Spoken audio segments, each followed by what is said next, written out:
What's good, everybody? It's your boy, O'Shea Duke Jackson, back at it again with another episode of The Celebrity Junk. And of course, another Kevin Samuels response. Can I get a round of applause? It seems like I'm gonna keep picking back off Kevin ass because his videos do good on my channel. I'm about to get this money. But shout out to the brother. Kevin's doing a magnificent job over there. And the reason why I am actually doing a response to this because one of our moderators on my channel called into his show. Now I don't want to tell you who the young lady is. She is 38. Now I have seen photos of her. She is very pretty. All right, so it's not like she one of those women that are hitting the wall or something like that. Like she's 38, and I have titled the video probably something will hit the wall, but she's 38. Earns probably 6 figures a year as a correctional guard. It's not uncommon in the California state system to make that kind of money. But she's been divorced. Okay, the lady you're gonna hear on the call. As you know, Kevin Samuels is a call-in show. And what's happened is that you're going to find out that the reason that she's afraid of getting married or dealing in a relationship again, she doesn't want people to use her or use her for her money. Okay. I want to let you guys hear this snippet and I'll come back and we'll talk about what's going on here. Play that clip. Good. I just want to make sure we're not over talking one another. Have you ever watched my show? I just recently got put on your show from my friend O'Shea Duke Jackson. All right. So cool. So you're over 38. So are you married? I'm divorced. Mm-hmm. All right. So what do I have wrong on the topic? I was commenting, I was supporting what you were saying. I didn't think you had anything wrong. That's just a question I always ask. Oh, okay. What I wanted to respond to the question about, is it worth it to marry, after the prime marriage age, if you're not marrying a high value man? Say the question again, because I want to make sure. What question did you say? The question of, ladies, is it worth it to just be single if you have to go to work? Oh, okay, yeah. Or go ahead. Right. Go ahead. Yeah, I wanted to respond. Okay. I wanted to tell the ladies like myself that are, older for marriage age that yes, it is worth it to get married, and it is very important to have a husband. And if you don't have a high value husband who makes more than you, but you're not, like you mentioned, like a 10 or, all those young and beautiful and a 10, and, you may not be the right weight or all that to be considered a woman who could attract the 90% basically that you were talking about. But as for me as a Black woman, it's still very important to have a husband, especially in the times that we're living in now. So how do you know O'Shea? I met O'Shea when I was working as a therapist at San Quentin. Okay. I did correctional work for about 12 years with, mostly Black men. Mm-hmm. And the Black Manosphere and O'Shea, some of the shows that I was actually able to stream inside of San Quentin. And he didn't believe it at first. I had to hit him no, I really work here and we are really listening to your show. And a lot of the Manosphere people got introduced. Well, I introduced them to some of the people who are inside doing podcasts and things like that. So that's if you are now you say you're divorced? I am divorced. How long have you been divorced? I've been divorced for about 8 years. Okay.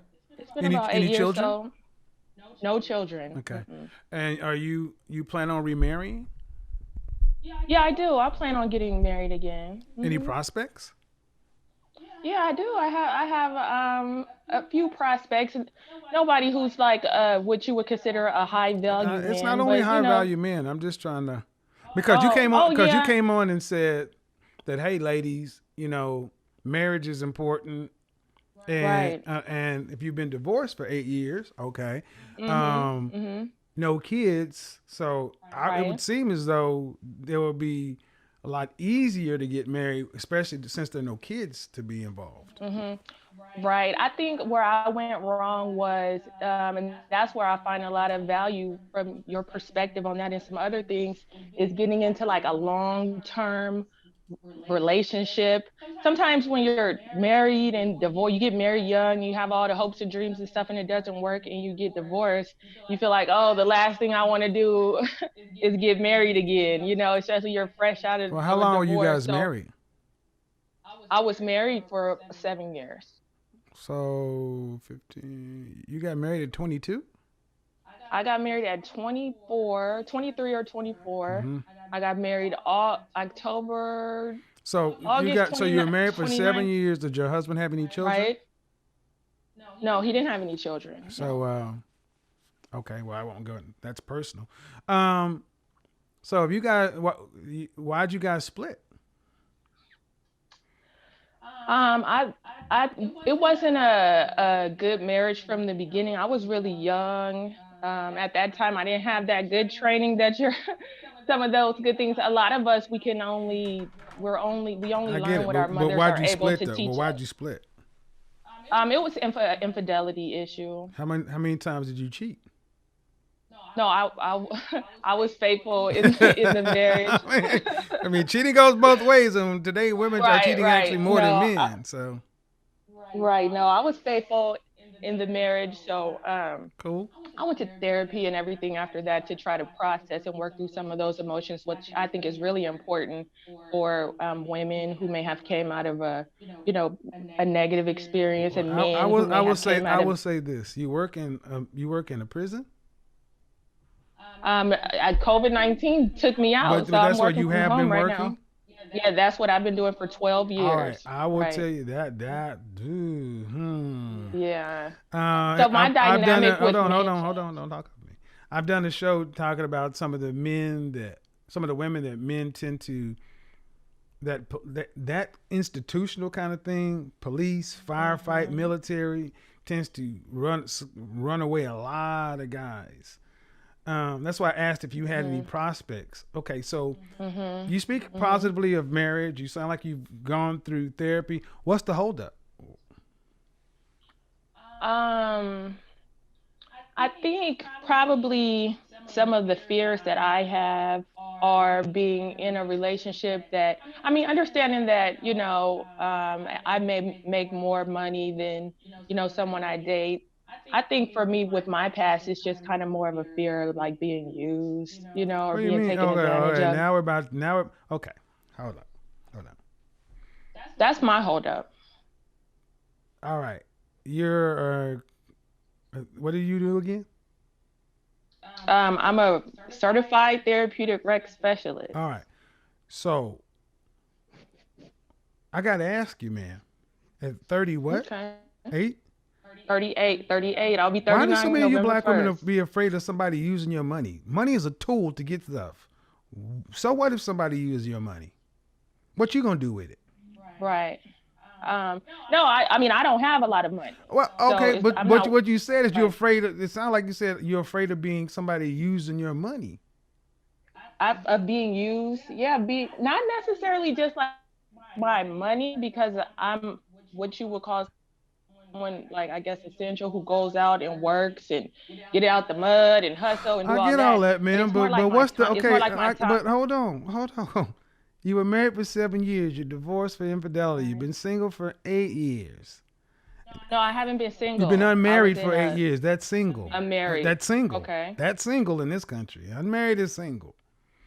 Okay. So I get it. You're dating. You got positive things to say, but when it comes right down to it, hmm I'm still hearing a lot of fear. Right. Why? Um. I mean, you're telling women the positive, but you speaking from a Right. fearful position. So why should they trust you? Right. you know what? Honestly, the 2020 has been one of those years that changed everybody. And I just personally left the prison working in that type of environment in March. So since then, it's been more of like an awakening, like, You haven't answered the wow. question. Like, okay, can you repeat the question so I can make sure I answer it? You So you heard what she has to say. So I want to just give my thoughts. Number one, when men say that they don't want to be used for their money and don't want to get married, it's no problem. When a woman says it, it's a problem when men say it. When a woman says it's not so much of a problem.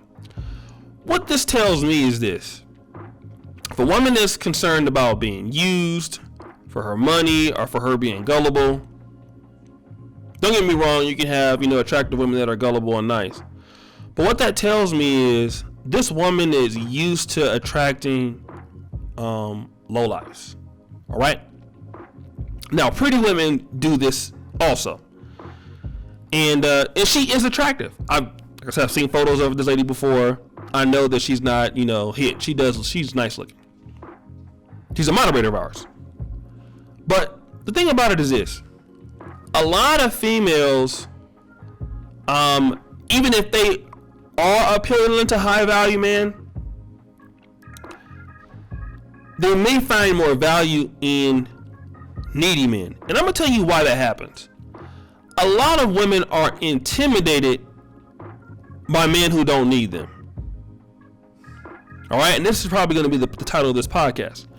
A lot of women are intimidated by men who don't need them, especially in the black community. Okay? And I think that what we're going to find out is that a lot of times while you see women who are attractive date guys who are needy, date guys who don't have anything, date guys who, because those guys make them feel needed. If you're a guy, and let's just be honest, a lot of brothers in today's age range, and the game has changed, right? A lot of men can cook. A lot of men can balance their checkbooks. A lot of men can do a lot of things without women's help. It's something that we can do now. My grandfather's generation, that was different. My father's generation, a little different. Me, I can travel. I can, get my own food. I can manage my own money, my own income. I don't, if you have women's help, it's good, but it's not like something that if you don't have it, you're going to die. And the problem is that women who are, high earners, they're susceptible to taking advantage of. She even says it in this podcast that, she knows that, she don't have no problem with getting with a high value man again, but she's understood the fact that she probably gonna be making more than the guy she's gonna get. All right. I don't know if she don't think she can get somebody that she don't have any children. If she don't feel like she can get somebody that's high value. Also, she's in California. That could be a location. But I think that a lot of women are just attracted to being needed. All right. And a lot of guys that don't need women don't feel the need to try to compensate. Like, if you have a man that is doing a lot of different things, sometimes he might not even need your intimacy sexually. It's hard. So this is the reason why a lot of women end up with guys that can take advantage of them. It's like, well, if I can't get the guy that I want, let me invest in a guy that's a little bit lower quality and let me build him up. Like I can change him. I think that's what's happening with her. And I think that, and maybe she's had relationships since then, but I think that it's really, really an intimidation situation with a lot of professional black men that are doing stuff. Women are more afraid to be with them than not. And I think that's the truth. Like you guys can let me know if it is or not. But guys, that's my take on it. Shout out to Kevin Samuels for another great show. What do you guys think? Subscribe, hit the bell. It's your boy, O'Shea Duke Jackson, back at it again with another episode of The Celebrity Junk. Subscribe, hit the bell. I really appreciate you for all that you do. As you know, the buffoonery remains at an all-time high. I'm out.